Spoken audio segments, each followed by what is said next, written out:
예수님은 어디서 큰 능력이 나타나셨을까요?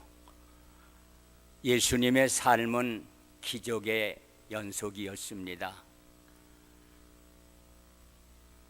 안진뱅이를 일으켜 세우시고 눈먼 사람을 눈을 뜨게 하시고 문둥병자를 고치시고 귀신 들린 사람을 온전하게 하시고 오병이어로 5,000명을 배불리 먹이셨습니다. 예수님은 성난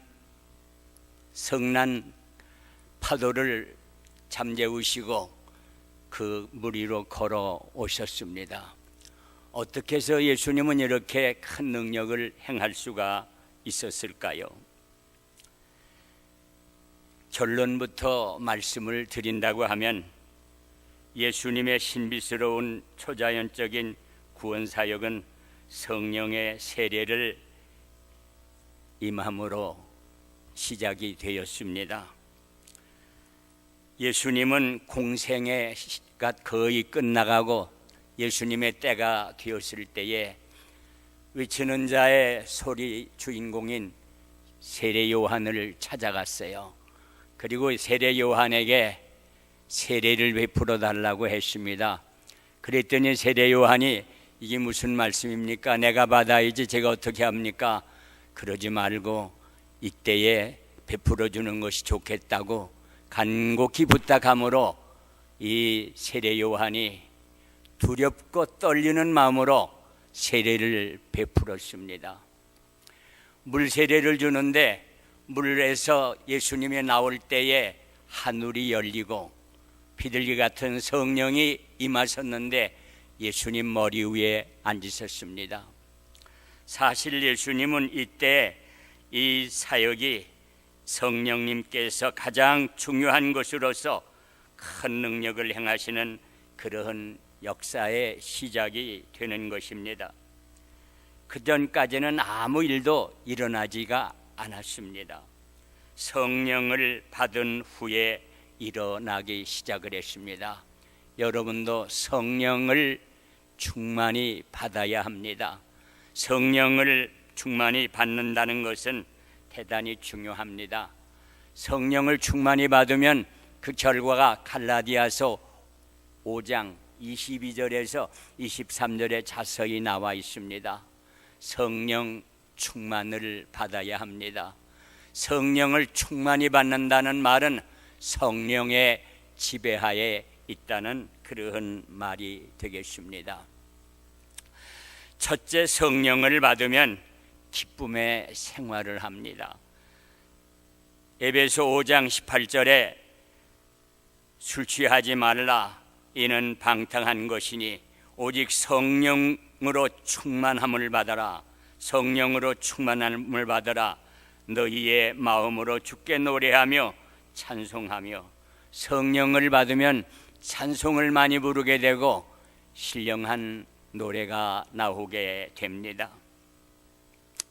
사실 이 성령을 받는다는 건 참 중요해요. 집에서나 교회에서는 늘 불평하는 사람의 마음속에 성령이 임하면 변해서 감사와 기쁨의 생활을 하게 됩니다. 여러분이 푸른 안경을 쓰고 세상을 보면 온 세상이 푸르게 보입니다. 여러분이 감사의 눈으로 보면 모든 것이 다 감사가 나타나서 감사와 기쁨으로 살게 되는 것입니다. 성령을 받은 사람은 기쁨의 생활을 하게 돼요. 그리고 둘째로 성령을 받으면 마귀의 시험을 이기게 됩니다. 예수님께서 광야에서 마귀의 시험을 이기게 됐어요.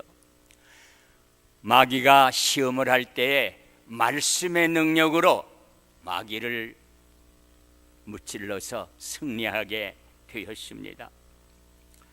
사실 언제나 우리는 이 마귀의 시험을 이기는 것이 대단히 중요합니다.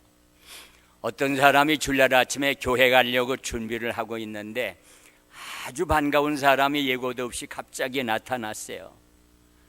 속으로 야, 교회 갈까 말까 했는데 핑계거리가 돼서 잘 됐구나. 그리고 주저앉으면 그것은 지는 것입니다. 마귀에게 지는 거예요. 그런데 그 친구에게 정말 잘 왔어. 오늘 주일인데 어쩌면 이렇게 왔지. 우리 교회 안 나가고는 못 사는 사람들이야.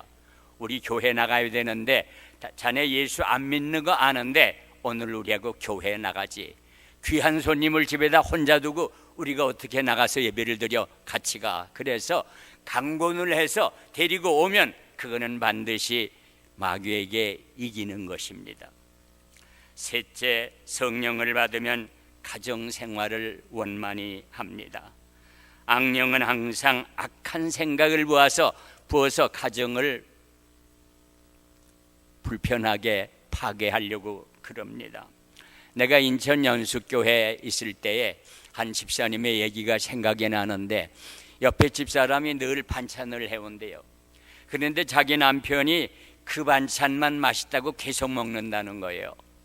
근데 한 번은 낮에 깍두기 반찬을 해가지고 왔더래요. 그래서 자기도 깍두기 반찬을 똑같이 해서 남편의 밥상 앞에다 놓으면서 이것은 내가 만든 거고 이건 옆집 찬진 엄마가 만든 거요 그랬대요. 그랬는데 이 사람이 찬진 엄마가 만들었다는 그 깍두기만 들이다 집어먹더래요. 이렇게 반쯤 됐을 때에 여보, 사실은 이것이 찬진 엄마가 한 것이고 당신 먹은 것이 내가 한 것이요. 그랬더니 혼내는 소리가 어쩐지 맛이 그렇더라. 그렇게 얘기를 하더래요. 이런 일이 자주 있으면 그 가정은 마침내 불행하게 됩니다. 사실상 어려운 일이 되는 것이죠. 그래서 늘 모든 일을 지혜 있게 잘해야 되는 것입니다. 남편이 성령을 받으면 아내에게 참 잘해요. 아내가 성령을 받으면 남편에게 정말 아주 잘하게 되어 있습니다. 성령을 받으면 가정이 원만해져요. 디모데전서 5장 8절 잘 들으세요. 누구든지 자기 가족을 돌보지 아니하면 믿음을 배반한 자요 불신자보다 더 악한 자니라. 여러분 가슴에 손을 얹고 생각을 해보세요. 넷째, 성령을 받으면 담대해집니다. 예수님이 체포돼 가지고 제사장 관저로 가게 됐어요. 베드로가 무서워서 떨면서 멀리 그래도 도망갈 수는 없어서 따라가 가지고 그 관저 안에 들어갔어요. 안에 들어갔더니 사람들이 추우니까 모닥불을 펴가지고 있어요. 그래 그걸 가서 쬐고 있는데 거기에 하녀가 오더니 당신이 저 예수하고 같이 다니던 사람이요, 당신도 저 예수와 한당이요. 그러니까 얘가 무슨 얘기를 하는 거야?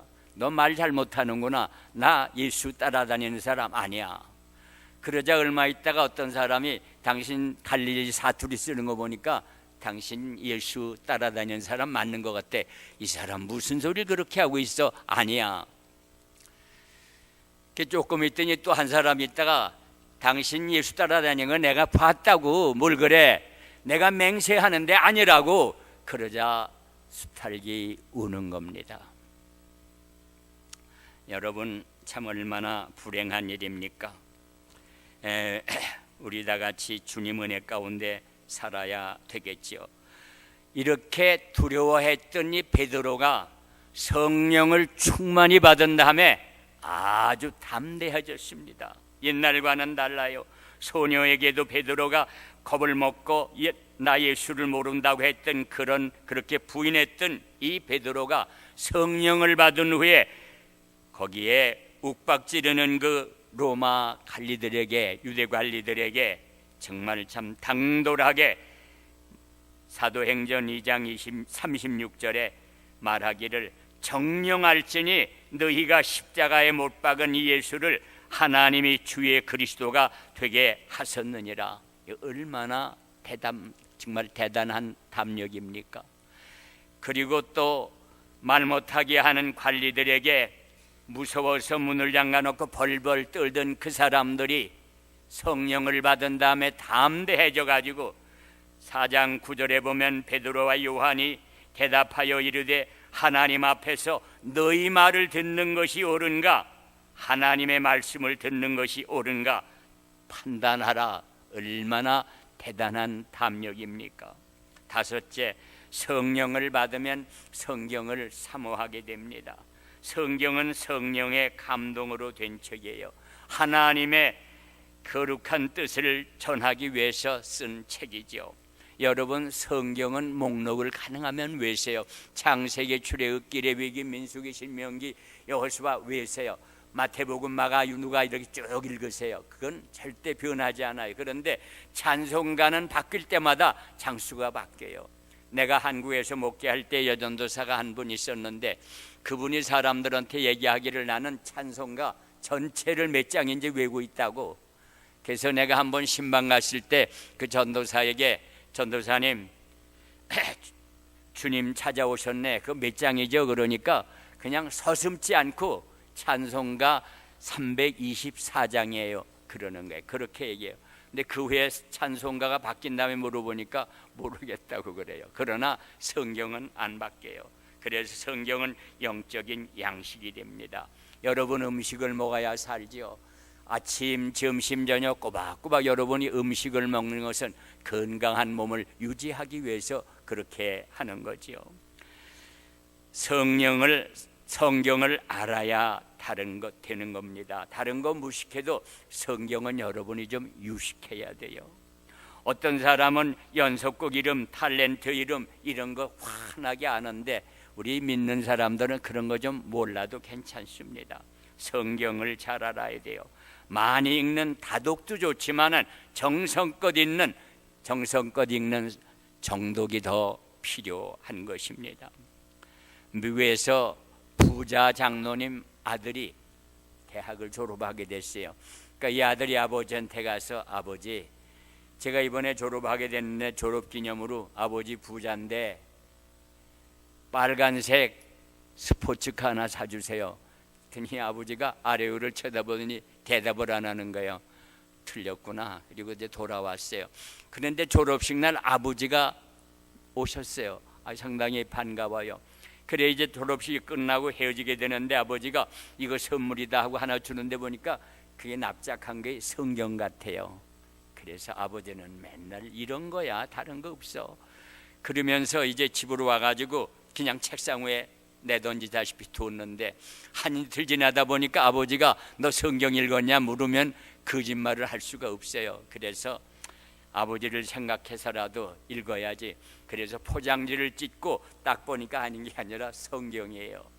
그렇지 뭐. 그래서 마태복음부터 읽어야지. 그리고 성경을 쫙 열었더니 거기에 봉투가 하나 있는 거예요. 그 봉투를 열어서 보니까 봉투 속에 체크가 있어요. 이 책이 얼마한가 하고 이렇게 자세히 보니까 눈을 의심할 만큼 스포츠카 하나 사고도 남을 만한 돈이 거기 들어가 있는 거예요. 그래서 야, 성경책에는 별거 다 좋은 게 들어있구나 그랬다고 그래요. 성경은 금캐는 금강과 같습니다.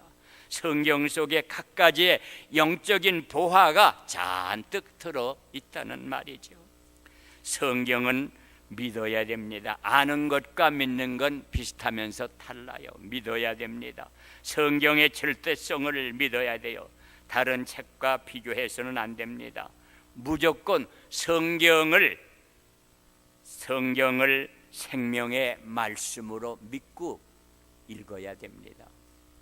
내가 신학생 때 친척 집에 갔다가 그만 이럭저럭 얘기하다가 날이 저물었어요. 여기서 자고 아침에 일어나서 아침 밥상이 나올 때까지 복회 성경을 꺼내서 한쪽 모퉁이에서 성경을 읽는데 주인 어른이 천천히 나한테 오더니 야, 관식아, 너 아직도 성경을 못 다 읽었느냐? 그 성경 아니냐? 그래요. 그러면서 나는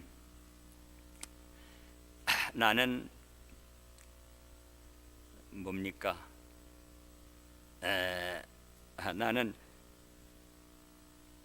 삼국지 생각이 잘 안 나네. 삼국지를 닷새 동안에 잘 읽었다. 그래서 속으로 대단히 장하시오 그랬어요. 그런데 성경은 매월 매시 매일 매시간마다 읽을 때마다 성령의 충만한 새로움이 솟아나는 거지요. 성경은 그런 책과 달라서 항상 우리가 조심해 읽어야 됩니다. 아모스 8장 11절에 영적 기근의 이야기가 나옵니다. 오늘 우리 다 같이 한번 스크린을 보시기 바랍니다. 다 같이 시작. 주 여호와께서 가라사대 보라 날이 이를지라 내가 기근을 땅에 보내리니 양식이 없어 주림이 아니며 모래 물이 없어 기갈이 아니요 여호와의 말씀을 듣지 못한 것이 기근이요 기갈이라. 한번 따라해 보세요. 여호와의 말씀을 듣지 못한 것이 기근이요 기갈이라. 아멘. 여섯째, 성령을 받으면 기도 생활을 잘합니다. 우리 기독교에서 제일 중요한 게 기도가 아니겠습니까? 기도가 무엇입니까? 하나님과의 교제예요. 하나님과의 대화하는 거예요. 하나님과 사귀는 것입니다. 어떤 분이 기도를 가르쳐서 영적 호흡이라고 그랬어요. 그 참 귀한 말씀 같아요. 여러분, 호흡은 잠시도 뗄 수가 없는 거 아니에요. 그처럼 여러분은 기도를 언제든지 길을 가면서 혼자 가든지 누구하고 만났다 헤어져서도 기도를 마음속으로 할 수가 있지 않겠습니까? 대단히 참 중요해요. 하나님과의 늘 교제하는 거죠. 한국에서 A라는 학생과 B라는 학생이 미국으로 유학을 왔어요. 근데 공부하다 보니까 돈이 떨어지거든요. 그래서 아버지한테 A라는 학생이 편지를 썼어요. 그 아버지가 너무 좋아서 미국에서 편지가 왔으니까 얼마나 좋겠어요. 그걸 받아가지고 아이들을 다 불러서, 야, 미국에 있는 너희 오빠, 너희 형이 이렇게 편지를 썼다. 나하고 같이 듣자. 내가 읽겠다. 그리고 뜯어서 쫙 보니까, 아버지 돈 보내세요. 안녕히 계세요. 이것밖에 없는 거예요. 그러니 아버지가 얼마나 허탈하겠어요. 얼마나 허전하겠어요. 아니, 그래 미국까지 간 놈이 그래 오래간만에 편지하면서 이게 뭐야, 이게 탄식을 했다는 거예요. 그런데 B라는 학생은 자기 아버지한테 편지를 썼는데, 아버지, 어머니 그동안 어떻게 지나셨습니까? 어머니 신경통 심했는데 그것도 어떤지 궁금하네요. 그리고 동생들을 일일이 안부를 묻고 있는 거예요. 그러면서, 아버지, 한국도 불경기라는데 아버지 하시는 비즈니스가 어떠세요? 참 힘드시죠, 아버지? 제가 아버지를 생각하면서 열심히 기도해서 처음엔 너무 어려웠는데 이제는 미국 학생들을 제가 따라갑니다. 아버지 기뻐하세요. 그러면서, 아버지, 천불이 필요한데 천불을 보내주세요. 그러니까 이 아버지가, 이 녀석이 가서 이렇게 고생을 하는데 천불이 뭐냐? 3,000불이다. 그러면서 3,000불을 보내겠다고 그랬다고 그럽니다. 사실 우리들 이 하나님의 말씀을 잘 기억하면서 우리가 잘 아는 것 중요한 일이죠. 기도는 성도의 무기라고 할 수가 있습니다. 세 가지만 설명을 하려고 그러는데, 그 일부 예배는 좀 이렇게 제가 좀 요약을 해서 얘기는 안 했는데, 제가 이것도 간단하게 제 시간을 단축하기 위해서 세 가지만 얘기하는데, 하나는 출애굽기 14장 이스라엘 백성들을 그 애굽 땅에서 인도해서 모세가 나오는데, 나오다 보니까 홍해가 가로막혀 있어요. 그런데 저쪽에 보니까 이스라엘 군대가 군마를 타고 달려오는 거예요. 하나님께 기도를 했습니다. 군중은 얼마나 원망하겠어요. 기도를 했더니 하나님께서 내 지팡이를 내밀라. 지팡이를 내미는 순간 동풍이 불더니 그 홍해바다 한쪽을 가운데를 딱 째겨가지고 양쪽 물벽을 만들고 길을 만들어가지고 이들을 건너가게 하면서, 그 군대가 따라오니까 따라오지 못하게 불기둥을 만들어서 오지 못하게 합니다. 이 사람들이 다 간 다음에 불기둥을 치워주니까 이들이 그냥 말을 몰고 오는 거예요. 이들이 저짝 건너 거의 착가기 전에 하나님께서 물을 합수하니까 그만 다 물이 합수해서 물속에서 그냥 허우적거리다 다 죽었어요. 또 우리가 구약에서 인용한 말씀 야고보서 5장 17절에 보면, 엘리야가 기도하니 저짝에 손바닥만한 구름이 있더니 그것이 점점 커지더니 온 하늘을 덮더니 두껍게 덮기 시작하더니 비가 억수로 쏟아지는 거예요. 또 그리고 사도행전 16장 11절 이하에 보면 바울과 실라가 옥에 갇혀서 찬송하면서 간절히 기도했더니 옥문이 열렸다고 그랬습니다. 이런 사건이 기도하면서 너무 많잖아요. 예수님은 기도의 모범자이십니다. 우리 다 같이 한번 읽어볼까요? 성경 마태복음 7장 7절에서 8절 한번 떼주세요. 다 같이 시작. 구하라 그러면 너희에게 주실 것이요, 찾으라 그러면 찾을 것이요, 문을 두드리라 그러면 너희에게 열릴 것이니 구하는 이마다 얻을 것이요, 찾는 이가 찾을 것이요, 두드리는 이에게 열릴 것이니라. 기도하면 준다고 예수님 말씀했는데 어떤 때는 기도가 잘 응답 안 되는데 어떻게 하면 좋겠습니까? 하는 거예요. 여러분이 은행에 예금을 하고 가서 내가 내 돈 찾겠다고 하면 돈을 다 내주죠. 만약에 안 내주면 그 은행은 문 닫게 되는 거죠. 역대 많은 성도들이 기도하면 받기 때문에 계속해서 기도하는 거 아니겠어요? 그런데 왜 당신은 못 받는가 하는 것입니다. 이제 잘 들으세요. 그 이유가 있습니다. 1. 마음에 죄를 품고 기도하면 기도를 응답을 안 해주세요. 시편 66편 18절에 내가 내 마음의 죄악을 품으면 주께서 듣지 아니하시리라. 아무리 청산유수의 기도를 배열한다 할지라도 마음을 회개하지 않고 기도하면 응답이 없어요. 마치 물 호수가 막히면 물이 안 나오는 것처럼 심중에 죄가 있으면 기도관이 막히는 것이죠. 잘 기억하세요. 이 정력으로 쓰려고 잘못 구할 때 안 들어주시는 거예요. 야고보서 44장 2절 하반에 보면 너희가 구하여도 얻지 못하면 구하지 아니하며 구하여도 얻지 못하면 정력으로 쓰려고 잘못 구함이니라. 하나님 어떤 기도를 잘 들어주십니까? 예수님은 제자들의 믿음을 굳게 해달라고 기도를 많이 하셨어요. 예수님은 인류의 구원을 위해서 기도를 했습니다. 3. 하나님의 원하시는 바가 아니면 응답이 없어요.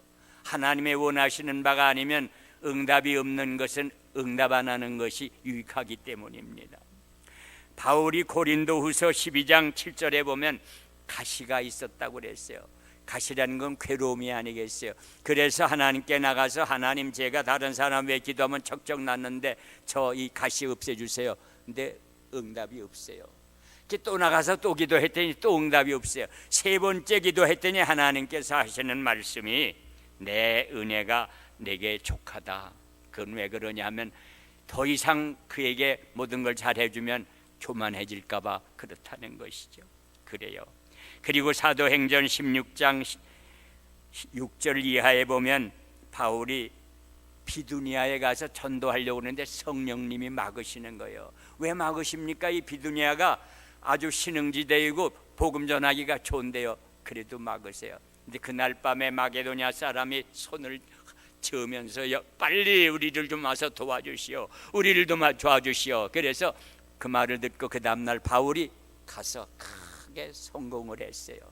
거기서 빌립보 교회를 세웠죠. 데살로니가 교회를 세웠죠. 그리고 고린도 교회를 세웠죠. 제가 고린도 교회 가보니까 왼쪽에 판때기가 하나 있는데 목판이 하나 있는데 거기 보니까 역대 교역자 이름이 쫙 있어요.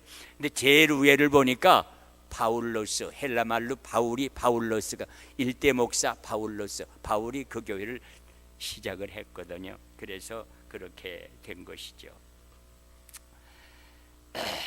제가 시골에서 목회할 때 우리 큰아들 형일이가 4살 때 병이 들었습니다. 어느 날 병이 들었는데 그 다음날 낫지 않고 점점 심해요.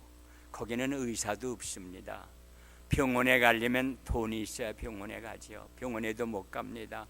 그래서 그냥 붙들고 애쓰는데 그 다음날 밤 1시가 되니까 얼굴이 새파라지면서 얘가 죽을 것 같아요. 그래서 아내하고 의논을 해가지고 사택 옆에 교회가 있습니다. 우리 교회 가서 기도하자고. 그래서 그 아이를 담요로 싸가지고 교회 가서 강대상 옆에 기대겨 놓고 우리들이 거긴 마룻바닥이니까 마룻바닥에 엎드려서 기도를 합니다. 제 아내도 울고 저도 울면서 하나님 이 아이 살려주세요. 하나님 살려주세요. 하나님 저희들을 병원에 갈 돈도 없습니다. 이 목사의 아들이 죽었다고 그러면 이 좁은 바닥에 얼마나 전도의 문이 막히겠습니까? 하나님 살려주세요. 간절하게 오랫동안 기도를 했어요. 조용해서 이상한 생각이 들어서 이렇게 적 쳐다봤더니 그 새파랗던 얼굴에 화기가 돌면서 가볍게 자고 있는 거예요. 하나님이 고쳐주셨어요. 하나님이 치료해 주신 거예요. 하나님을 병을 물리쳐 주신 겁니다. 하나님이 우리의 간곡한 기도를 들어주신 겁니다. 제가 간단히 말합니다. 마태복음 6장 5절에 외식함으로 기도하면 안 들어주세요. 5. 야고보서 1장 6, 7절에 의심하면서 기도하면 기도 안 들어주세요.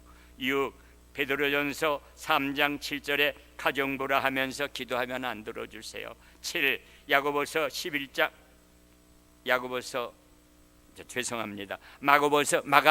25절에 보면 남을 용서치 않고 하는 기도는 응답 안 해주신다고 그랬습니다.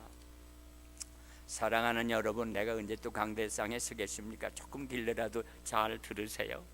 그러면 어떤 기도를 잘 들어주시나요? 하나님은 공의의 기도를 잘 들어주시고 그리고 믿음의 기도를 들어주십니다. 여러분 자신이 기도하세요.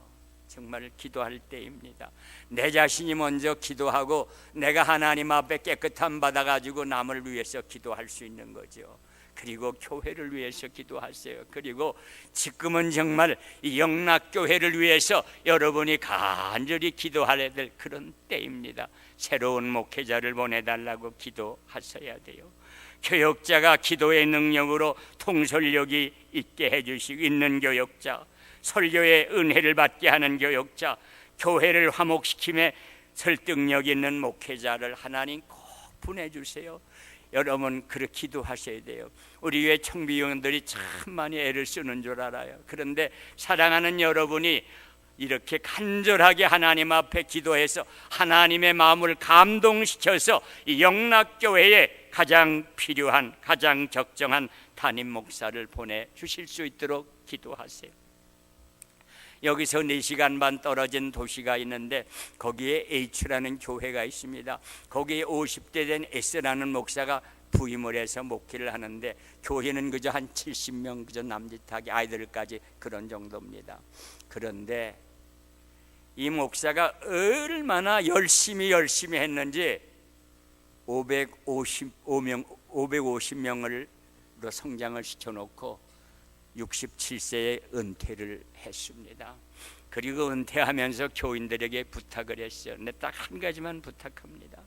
여러분 새로 좋은 오는 목사가 정말 합당한 목사가 오도록 여러분 밤마다 특별히 기도를 하세요. 전체가 힘들면 구역별로 돌아가면서 기도를 하세요. 그랬더니 이분들이 잘 듣고 순종을 해서 열심히 기도해서 서울에 있는 K라는 목사가 왔습니다.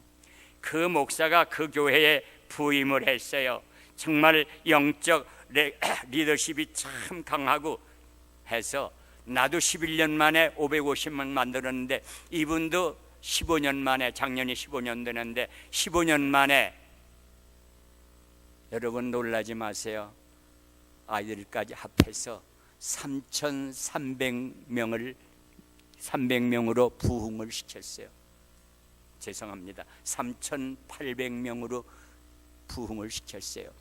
이 서부 지역에서 이 LA를 빼놓고는 여기 그 교회가 제일 큰 교회라고 생각을 합니다.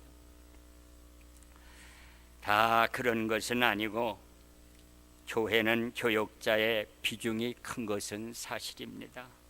목회자가 교회를 잘 성장시키기도 하고 교회를 쇠진하게 그렇게도 만들기도 합니다. 여러분 마지막으로 성령을 어떻게 하면 받을 수 있나?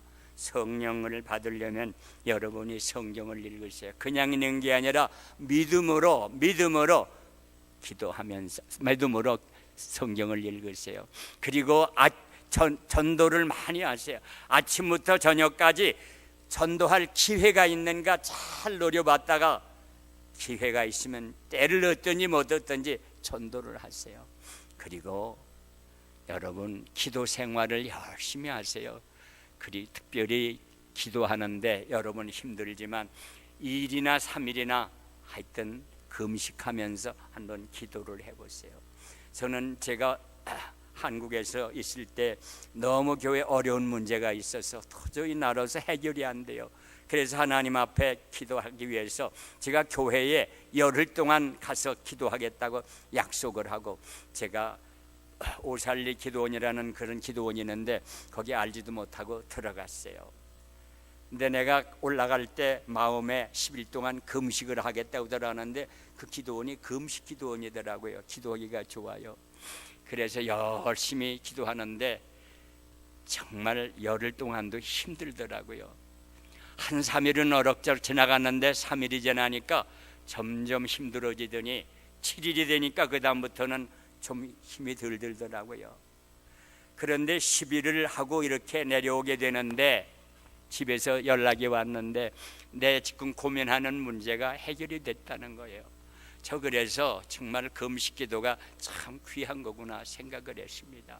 여러분이 교회를 위해서 한번 며칠이라도 금식하면서 교역자를 위해 새 교역자를 위해 기도하시기 바랍니다.